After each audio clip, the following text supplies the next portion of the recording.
Yeah, so we're at the library, just outside the library. Got the girls. Stop looking at me. And I just learned a lesson from my 5-year-old. I am really sad. Because I am really sad because I ran over my glasses. This is a quality lens. I ran over my glasses. I saw a few pieces of the cracked lens on the ground, and I wanted to pick it up because my thought was, oh, maybe I'll use that again. Maybe it could be fixed. Because these are really sentimental to me, and I'm gonna tell you why in a minute. Maybe it can be fixed. But then I had the thought in my head, but then I dropped it. I said, never mind. Never mind. Now, these glasses are very special to me. This is my very, very, very, very, very first luxury purchase. I want to say I got these in 2008 from Somerset Mall, like on the expensive side, when I was a teacher. So 2008, I remember I was a high school teacher, and I just knew that I was meant for more.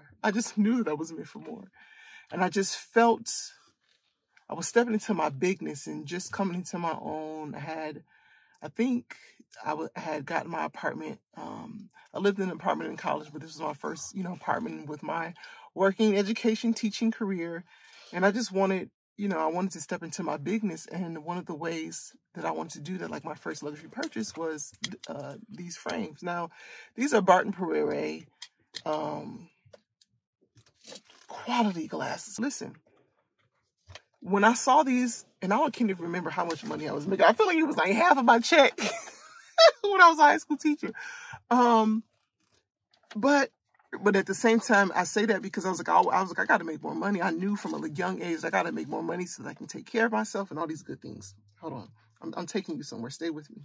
Oh, I'm driving off, right? I drive off. And as we're driving off, I'm like, oh my gosh, my sunglasses. Because they're so special to me. Because I'm like, I don't think they're making the frames like this anymore. Even when, with fast fashion, everything, they just, even luxury and quality brands are really making things that are good anymore. It's part of the reason why It's taking forever to what? It is taking forever to try. Mommy's getting to the story. Give me a moment. Thank you. So, should I turn on the window a little bit? Okay, yeah, so I was like, oh, my sunglasses. And so she's like, Mama, are you crying? Really crying? I was like, no. She said, I thought you were crying for real. What did you say, Mills? If you cry for real, I always got your back. That's right. If you cry for real, I always got your back. I just want to say at the If you cry for real, I'll always have your back. Now, that was so special to me. So special to me because I've never felt that anyone has ever had my back. I never believed. Like, I can't say I never felt. I never truly believed that anyone could have my back. And I say this like what? As a person who feels love, but as a hyper independent, like, woman who knew at a young age, especially as the daughter of Caribbean immigrants, like, my mom didn't have, coming into Michigan from the Caribbean, no family around, right? My father left at a young age, and then he passed away. My parents separated and divorced when I was like 5, younger than that, like 4 or 5. And I just knew at a young age that Mommy didn't really have time. Like, I had to figure it out. She didn't have time. Or maybe it just didn't feel like, maybe it's just the way I felt. Now, here's what I'm saying is because of those kind of things, I've had to figure it out. And I'm saying this as a woman like you, right? High achieving woman. Typically, you're resourceful, you're go-getters, you had to figure it out in life. Jinx. And because of that, I never believed that anybody could really have my back. Never really truly believed. Like, I knew it, but never believed it in my bones. So this is important because even as I'm raising my child, as raising my children, she's a super sensitive soul, sensitive like me, just feels things more deeply. And she has a tendency, like, when she cries, I know that she'll be like, ah! Like, you know, and to me, I was like, this girl's trying to get some attention. You don't have to cry out like that. It's okay. Like, why are you crying out like that? It's okay. Like, you okay? You know, and just trying to speed it up sometimes. And trying to, like, help her to be strong. But really, and what do I really want to say? Shh. Be careful with that. Not stopping to be present. That's what I want to say. Not stopping to be present to tend to her and her needs. So when she says, I'll always have your back, it was a light bulb for me to say, oh, number one, it gave me permission to really have her back and not just leave her to teach her that she has to fend for herself out there. But also that giving me permission, like, to have my own back. And in a really meaningful way, in a different kind of way. Because here's what I'm noticing, here's what I'm seeing. Because I've had to figure it out in life, and for women who have done this, you've had to figure it out in life. When it comes to the matters of the heart, we struggle. And, you know, we're moving on to the next thing. We're go, go, go mode, you know, not allowing ourselves time to stop and be present, to feel, to capture and savor the moments, even when the daughter cries. It's like, come on, okay, you're all right. And so what happened, what I noticed in her, she would cry even louder. Like if she knocked something, it'd be like, I think that's a lot of drama around that. Like, I don't think your crying is equal to the actual injury. You know, I don't think it's like a match, but really she wants to feel like I have her back. She wants to feel like her mom has her back. And as a woman who didn't fully experience that, I experienced it, but I still have some unmet needs, right? I didn't know what it was like to have my own back, really. And I'm saying that because I abandoned when I wanted to pick up those, I wanted to pick up the cracked lenses, but I left it. I was like, oh, you don't need to have it. It's okay. You don't really need that. Oh, it's okay. Like, and however that came to be, whether that was something that I heard, stories, what was told to me, to like, it felt dismissed. Like my desires felt dismissed. And so I have a tendency of doing that. And so as I'm driving home, I'm thinking like, I want to go back. Is it worth it? I'm questioning myself. And this is how worth really shows up. This is how self-worth shows up. I didn't really understand what that term meant. Like really have a true meaning, like in my body and in my bones of what it means for worth. But this is an example of not seeing myself as worthy enough to even go back to get the cracked lens. I want to say the cracked lenses, but the speckle please stop it. For this piece, because this is the piece that I wanted right here. Let me see. This little piece. Like somebody, it was so meaningful to me. But I just keep it. I just have to get a new pair. It's an opportunity. I just hope that they are as quality as what they used to be back in the day. So I turned around and I went back. I was like, no, this is an example of me abandoning myself. This is an example of, you know, lessons, childhood trauma. I don't know what we want to call it, but it's embedded in us. It becomes an imprint. It becomes a part of our DNA, and it's not meant to be. This is a part of the conditioning that has to be unlearned. And I say this because I can beat myself up in that moment, and I heard another woman talk about this. I can beat myself up in that moment and be like, oh my gosh, why? And feel sad. And the more I thought about the cracked pieces, the cracked lenses, the sadder I felt. Like the further as I was driving away, it became like, it wasn't like I was losing options. Like I was losing a part of myself. Like I was abandoning myself, and the pain was becoming even more intense the further I drove away. And then finally I decided, I was like, you know what? I'm totally worth it. Even if it's, you know, somebody might think it's crazy. And it just so happened I had this sandwich bag on the floor right here from somebody's lunchbox. And I put the lenses inside there. And it feels good. It feels good.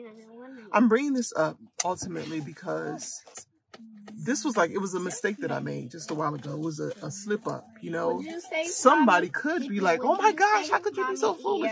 Why did you let that be? Why did you, didn't you feel it drop? I have all these voices in my head, or in a person's head, and that impacts how we show up. It slows down the speed of implementation. And I heard a woman, Brig Johnson talk about this. She is a coach for like high achieving Black women.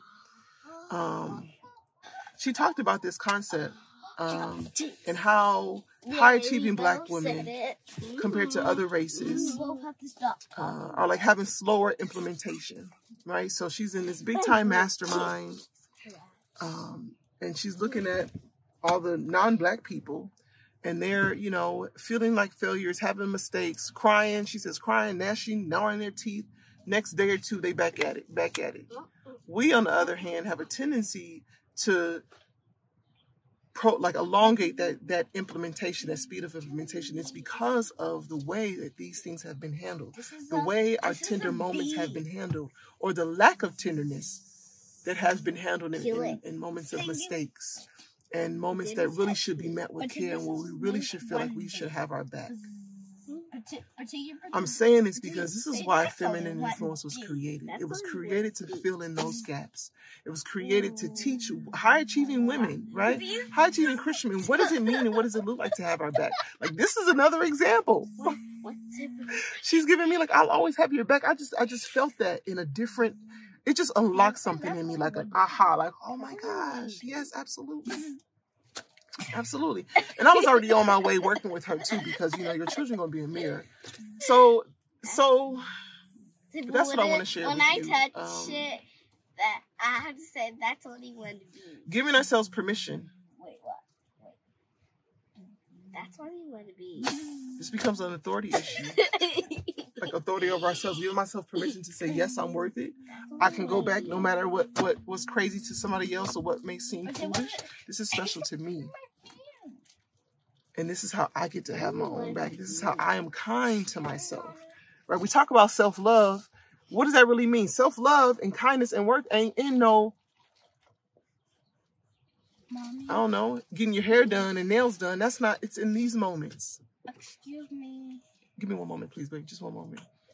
You know, self-worth and self-love are not in the, I can't afford that big, you know, like, it's in these little micro moments where we have to give ourselves permission and show and stand up for ourselves and have our own back.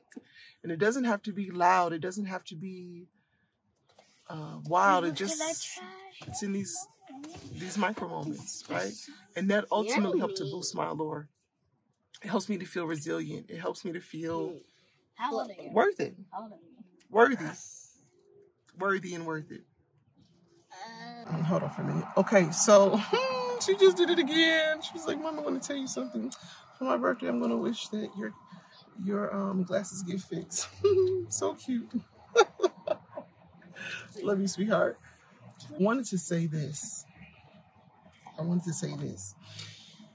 That, like, when you've had to figure it out and you're constantly in go, go, go mode, having your own back, like me going back there was a bold move. And being bold, right, is one of the skills in the feminine influence path to becoming. You gotta be bold. And it was really a heart posture thing. Like, I was really battling about, is it even worth it to go back? I'm thinking like, oh, I don't want to waste my gas and go back. And I'm having all these different thoughts in my head, different stories that I've accumulated along the way and I have maybe internalized. And because of that, I have abandoned myself in the process. So going back was a bold move, right? In the process of becoming who I'm supposed to be. We have to cultivate what I call heart habits.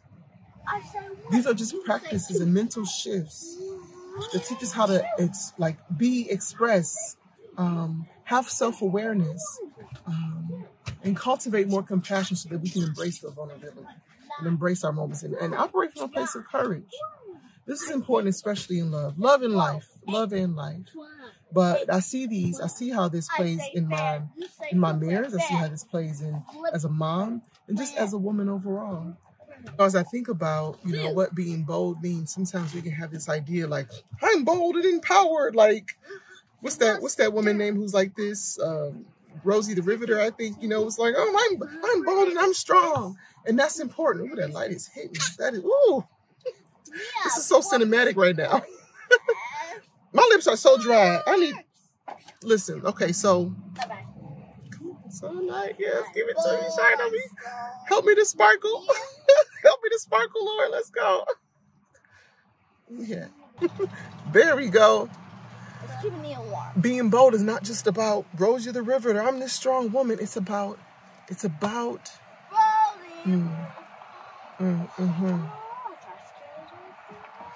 the little moments. The little moments when we can be bold against the whispers that come into our head and say, don't worry about it. You don't have to worry about that. You don't need that. That's not a big deal, right? And all those moments that we begin to self-abandon. But so that's what I wanted to say. Thank you, Lord.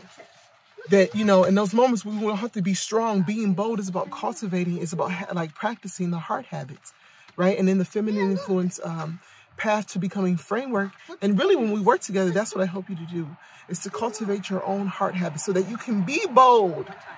Be bold in the moments where it really matters. Be bold about speaking up for what you want, for the, you know, to the people who matter. Being bold about giving yourself permission to go back for the things and like fighting against childhood stories and internalizations and stories of rejection. Being bold about going for what you want and giving yourself permission to do so.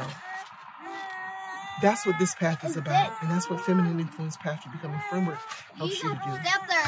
So in an effort to be the woman who gets what she wants in both love and life, it's a journey. It's a journey, and this is a part of self-mastery. I'm just moving forward in self-mastery and faith. And if that sounds like something that you want to do too, then I want to invite you to subscribe to my newsletter. It's called It's Deeper Than Just Dating. It's about the woman you become in the process. You can click on the link in the description box to be added to the list. And so you can hear from me off of YouTube, hear from me via email. Once upon a time. I don't know if I'm going to make this a part of the vlog video or a video by itself, but I just had to stop and actually share this because this was a really, I want to say like epiphanous moment. This is just a really aha moment, a deep moving moment. Okay, one more thing. I realized that this is also about legacy. Being able to, by treating myself well, I teach my girls how to treat themselves by the way that I treat myself, but also by the way that I treat them. And it's leaving a legacy. This is why feminine influence is so important, because once you are equipped with these skills, you begin to leave a legacy. Can you imagine that? Right? It's like somebody as a 5-year-old and telling you, okay, let's practice our heart habits. Talk about emotional regulation. Being emotionally regulated so that you can show up and operate as your best, most alluring, just most perfectly divine self.